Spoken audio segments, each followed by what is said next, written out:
इनके लबे रंगी की निछावर थी कि जिसने बहनें इस तरीके की दवा वगैरह खाती हैं तो जिससे हैज़ उनको नहीं आता, तो अगर पीरियड रुक जाएंगे तो क्या फिर ऐसे में सारे रोज़े रख सकते हैं या नहीं रख सकते, दवा खाना दुरुस्त है या नहीं। लेकिन दवा के ताल्लुक से अर्ज़ ये है कि अगर ये दवा खाने से किसी किस्म का कोई नुकसानात का अंदेशा नहीं है, ये गालिब गुमान है कि ये किसी तबीब के ज़रिए से वेरीफाइड है, और इसीलिए है कि अगर औरत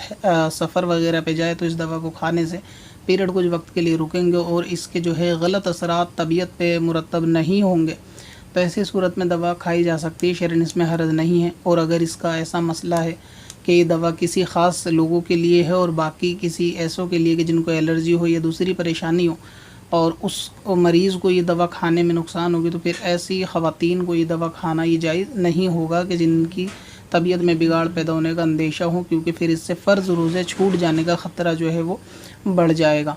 इसके अलावा अगर इन दिनों में रोज़ा रखने की जो बात है, तो अगर किसी औरत को हालत हैज़ के वक्त में यानी मुद्दत हैज़ में अगर कोई ऐसी सूरत पेश नहीं आती, किसी दवा के ज़रिए से हैज़ नहीं होता, तो फिर वो तमाम रोज़े रखना चाहे तो वो रख सकती है, उसको रोज़े और नमाज दोनों कर सकती है, इसमें शरन हर्ज नहीं है। ग़ालिबन इस्लामी बहनें इस तरीके की दवा इसलिए लेती होंगी क्योंकि रमज़ान के रोज़े क़ज़ा ना हो जाएँ और फिर ये कि बाद में उनको मुकम्मल करने में थोड़ी परेशानी होती है कि घर गृहस्थी के काम होते हैं, फिर एक माहौल होता है, एक फ़्लो अभी बना हुआ होता है सहरी वगैरह में उठने का, तो फिर बाद में अकेले तन्हा उठने में जो है वो नहीं मामला आसान हो पाता, तो इसलिए वो इस तरीके का मामला करती होंगी। बहरहाल ये कि अगर रोज़ा उस सूरत में रखेंगी कि वक्त जो है पीरियड का शुरू हो गया लेकिन पीरियड अभी शुरू नहीं हुए, किसी दवा से रोक देगा, तो रोज़ा भी दुरुस्त होगा और नमाज भी। और ये कि अगर कोई इस्लामी बहन ये सोचती है, क्या कहते हैं कि बाद में इसको क़ज़ा ना करना पड़े, इसलिए ये इस दवा को जो है ना खाती हैं, या फिर ये कि रमज़ान के रोज़े छूटने नहीं चाहिए इसलिए दवा को खाती हैं, तो उनको ये भी बात गौर व फिक्र करनी चाहिए कि जो चीज़ कुदरती तौर से माफ़ है उसके अंदर कोई जो है हर्ज नहीं होता, किसी किस्म का इसके अंदर कोई पकड़ शरीयत के अंदर नहीं होती। मसलन ये कि रमज़ान के रोज़े हालत हैज़ में माफ़ है तो इसका मतलब बाद में उसको क़ज़ा कर सकते हैं, और ये जो अभी फ़िलहाल आपके लिए मुआफ़ हैं ये इसमें कोई आपकी पकड़ नहीं है। तो अगर ये इस मुद्दत में रोज़े छूट भी जाएंगे तो इसमें आपको दवा खाने की कोई ज़रूरत ख़ास नहीं है, रोज़े छूट जाएँ तो इसको बाद में आप क़ज़ा कर सकते हैं, इसमें किसी किस्म की कोई यानी गुनाह वाली कोई सूरत इसमें नहीं है। और इसी तरह नमाज भी इसके अंदर जब रोज़ा रखेंगे तो नमाज भी पढ़नी पड़ेगी, लेकिन ये कि इस मुद्दत की नमाज की बाद में क़ज़ा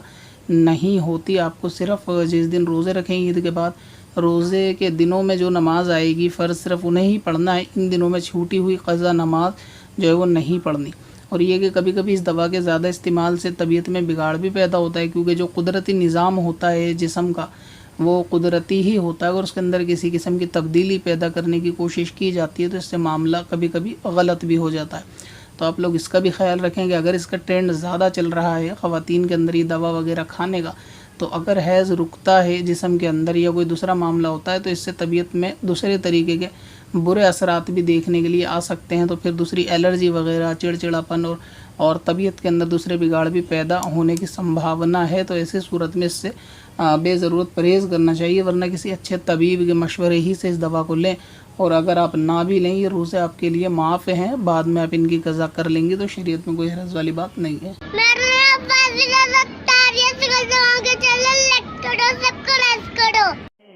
पत्थर में असल